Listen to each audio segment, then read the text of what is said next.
જામનગરમાં સાંઢિયા પુલ પાસે Kanalus railway track doubling કામગીરી ચાલી રહી છે ત્યારે આ કામગીરીમાં એક પુલિયું બંધ કરવાનો પ્રયાસ કરવામાં આવતા મહાલક્ષ્મી બંગલોઝના રહેવાસી સહિતની સ્થાનિક મહિલાઓ વિફરી હતી।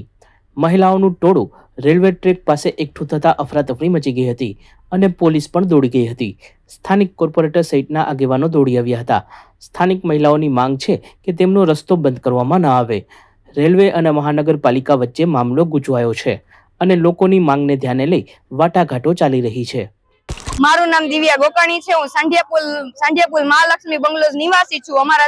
અમારે અહીંયા રેલવે બ્રિજ નું કેટલા ટાઈમ થી કામ ચાલુ હતું, પણ અત્યારે છે ને જે અમારે અહીંયા અમારું અવર જવર માટેનું જે પુલિયું હતું, જે નાલું હતું, એ અત્યારે અમારે બંધ છે। અમને અત્યારે એટલી બધી તકલીફ પડે છે આવા જવામાં, પ્લસમાં છોકરાઓને ટ્યુશન નિશાળે જવામાં, પ્લસમાં બધાય અત્યારે મહાલક્ષ્મી બંગલોઝમાં 800 ઘર છે, એક ઘરમાં 4 નિવાસી છે। અત્યારે બધાને તકલીફ પડે છે આ પુલિયા માટે। પેલા અહીંયા જયારે કામ ચાલુ થયું ને ત્યારે એ લોકો એવી રીતે અમને વાયદો કર્યો હતો કે અમે તમારું આ પુલિયું ચાલુ રાખશી, પણ અત્યારે એક જ ઝાટકે અહીંયા દિવાલ બનાવવાનું એ લોકો વાત કરે છે અને દિવાલ બનાવવાની વાત કરે છે। ઇમરજન્સી અમારે હોય, કદાચ ફાયર ની જરૂર પડે અથવા તો એવી રીતે મેડિકલ ની કે કઈ જરૂર પડે તો અમારી ઇમરજન્સી જરૂર પડે તો અમારે જવું કઈ રીતે? 108 અહીંયા અમારે 1 કિલોમીટર તો ફરવા જવું પડે છે। ફાટકે જાય છે તો ફાટકે અડધી કલાક વેઇટ કરવો પડે ટ્રેન માટે, ફાટક અડધી કલાક બંધ રહે છે। તો અમારી સમસ્યા બસ એટલી જ છે કે અમને અમારું પુલિયું ચાલુ થઈ જાય ને એટલી અમારી સમસ્યા છે। અમને અમારા સમસ્યાનું નિરાકરણ જોઈ છે કે અમારું જે આ પુલિયું છે ને એ પુલિયું બંધ ન રહે। કોલેજે જાય છે છોકરા, સ્કૂલ ટ્યુશન જાય છે। અત્યારે કઈ ને બસ અમારે આ રસ્તો ચાલુ કરવા માટે આ બધા અહીંયા જો લેડીઝ ભેગી થઈ છે એ રસ્તો અમારે ચાલુ જોઈ છે કે જેના કારણે અમારે મુશ્કેલી ન જોઈએ। આજે સવારે 11 વાગ્યા સુધી રસ્તો ચાલ્યો હતો, 11 વાગ્યા પછી એક જ ઝાટકે આ લોકોએ દિવાલ બનાવવાનું નિર્ણય લઈ લીધો એની રીતે, અને અત્યારે અમારો રસ્તો બંધ છે એના લીધે અમને તકલીફ પડે છે। અમે 3 વાગ્યાના અહીંયા ભેગા થયા છીએ। ઇમરજન્સી હોય તો અમારે જવું કઈ રીતે? અમે 3 વાગ્યાના ભેગા થયા છે। તો અમારી સરકાર પાસે એક જ માંગ છે, અમારો આ રસ્તો ચાલુ કરો। અમે બીજી કઈ માંગ નથી કરતા। અમે એમ નથી કહેતા કે 4 વ્હીલ અહીંથી જાય, ખાલી 2 વ્હીલર જાય અને અમે લોકો હાલીને જઈ શકીને એટલું જ અમારું છે બસ। એનો અમે બીજી કઈ માંગ નથી કરતા। Thank you. તાજેતરમાં બિહારમાં ડોક્ટરોને નિમણૂક આપતી વખતે મુખ્યમંત્રી નીતિશ કુમારે એક હિજાબધારી મહિલા ડોક્ટરનો હિજાબ ખેંચી લેતા આ ઘટનાનો દેશભરમાં વિરોધ થઈ રહ્યો છે। આ મુદ્દે આજે જામનગરમાં પણ કોંગ્રેસ દ્વારા વિરોધ પ્રદર્શન કરી આવેદન પાઠવવામાં આવ્યું હતું।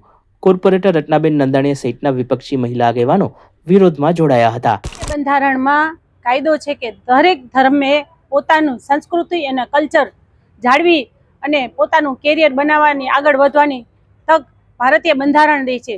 ત્યારે આપણા મુખ્યમંત્રી શ્રી નીતિશ કુમાર છે, એમને મને લાગે છે કે થોડીક માનસિક અસર થઈ ગઈ છે અને એક લેડીઝ, ડોક્ટર લેડીઝ જ્યારે પોતાનું પુરસ્કાર લેવા, આપણે મોમેડિયન ડોક્ટર લેડીઝ જ્યારે પોતાનું પુરસ્કાર લેવા હિજાબમાં સ્ટેજ ઉપર આવે છે અને એનું પુરસ્કાર લે છે ત્યારે તે મુખ ઉપરથી હિજાબ હટાવે છે। તો ક્યાંક ને ક્યાંક આ મુખ્યમંત્રીને એ ખબર નથી કે આજે તમે ફેજ પર હાથ અડાડ્યો। એમનો આ વિડીયો એટલી હદે વાયરલ થયો છે કે આ વિડીયોથી એને તાત્કાલિક ધોરણે માફી માંગવી જોઈએ, નહીતર આવનારા દિવસોમાં દરેક નેતાઓ આવું આપણી ભારત દેશની લેડીઝો ઉપર પુરસ્કાર લેવા જશે તો પોતાના કલ્ચરમાં જાતી હશે તો દરેક નેતાઓ આવું કરવા માંડશે।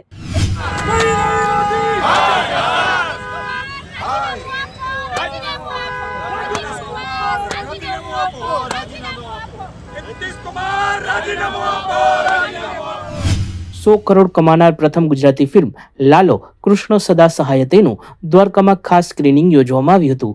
જામનગરની રીવા રાજ સહિત સુહૃદ ગોસ્વામી, કરણ જોશી સહિતના ફિલ્મના મુખ્ય કલાકારો તથા ડાયરેક્ટર અંકિત સખિયાની ઉપસ્થિતિમાં હજારો લોકોએ સર્કિટ હાઉસ પાસેના મેદાનમાં વિરાટ સ્ક્રીન પર ફિલ્મ નિહાળી હતી। આ તકે જગત મંદિરના પૂજારીઓ દ્વારા પણ ફિલ્મના કલાકારોને આશીર્વાદ પાઠવવામાં આવ્યા હતા। સચોટ સમાચારો સૌથી ઝડપી મેળવવા માટે અમારી ચેનલને સબસ્ક્રાઇબ કરો।